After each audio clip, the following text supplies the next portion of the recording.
Welcome to another video of PCBHeaven.com. In this video I will demonstrate you the control panel for the UV transfer box.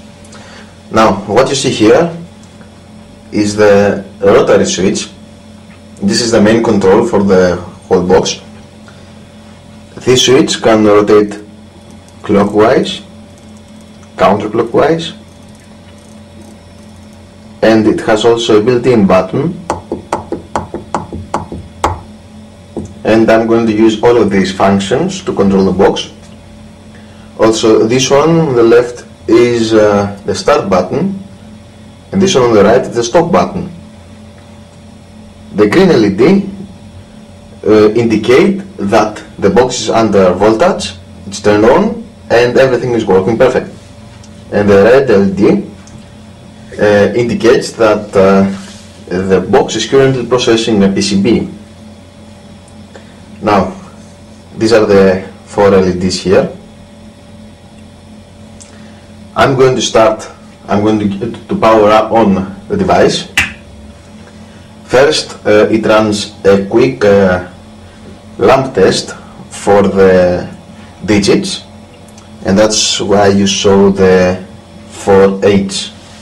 Once again, I turn it out and turn it back on again, you see, and then it shows the RDY, that means it's ready. Now, using the rotary switch, I can scroll through the menus. The first menu is the T, it's the time. This is the time in seconds that the box is going to process the PCB. The second is the E, the enabling. From this menu you can turn on or off the top and the bottom LED panels. And this one is the P, the power menu. From here you can control the power of the LEDs. Now, for example, you can set the time you can decrease using the rotary switch, or increase the time. For example, 600 seconds, that's 10 minutes, sorry, it's 10 minutes. From this menu you can turn on the top LED panel.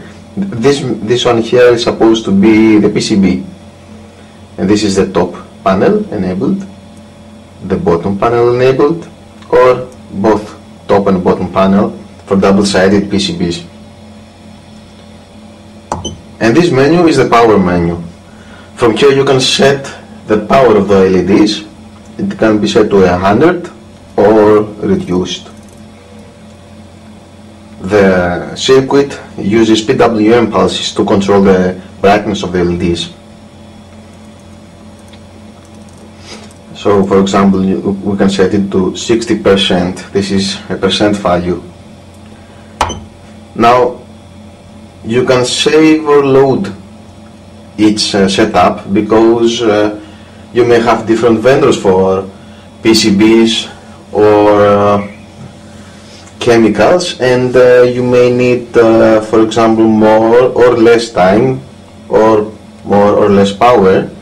Therefore, there are 10 memory positions that you can save the complete setups.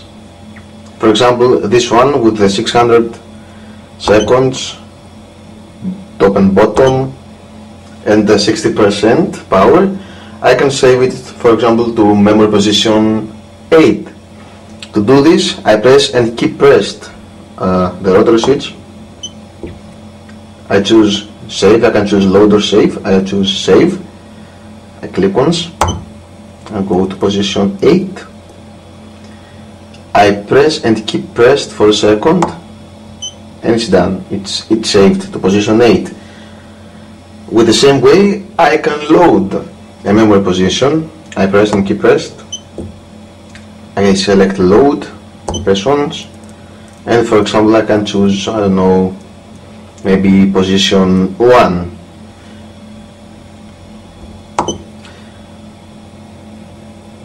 Now, when the device is powered on, automatically the 0 position is loaded. This means that position 0 is the current position, the default position. Now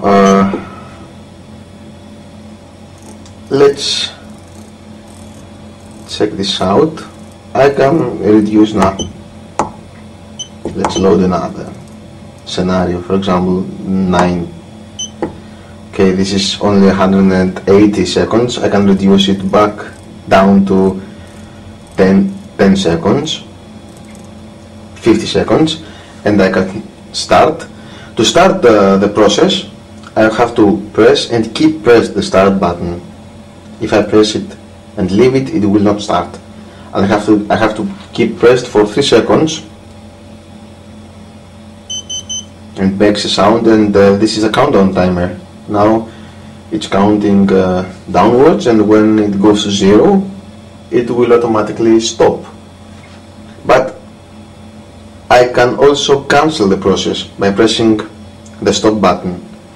Again, if I press it, nothing happens. I have to press it and keep it pressed for another 3 seconds, and it stopped. Of course, not to mention that when the process is started, the selected panels, the selected LED panels are turned on, and when the process is stopped, either by the cancel button or because the countdown is gone to 0, the LED panels will automatically turn off, and a distinctive sound will be heard. That's all with the control.